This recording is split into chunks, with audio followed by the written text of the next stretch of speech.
L'Italia ha importato circa 190.000 tonnellate di carni suine nel periodo gennaio-febbraio 2020, meno rispetto all'anno precedente, ma a prezzi superiori.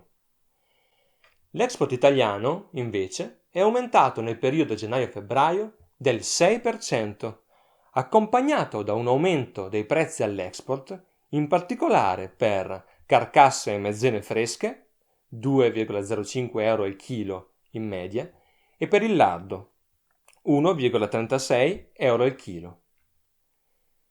Sebbene siano inferiori al picco di fine 2019, i prezzi all'export si mantengono a livelli sostenuti. Nel video precedente abbiamo visto come la Cina abbia raddoppiato le importazioni di carni fresche refrigerate o congelate dall'Unione Europea nel primo trimestre 2020, acquistando peraltro a prezzi superiori.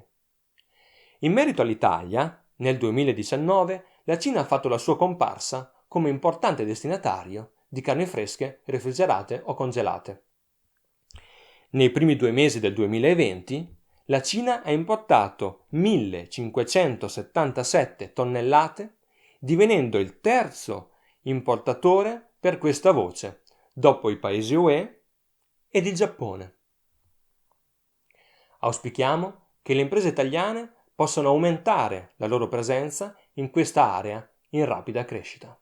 Bene, seguite teseo.clal.it per gli aggiornamenti di mercato in tempo reale e per i prossimi video.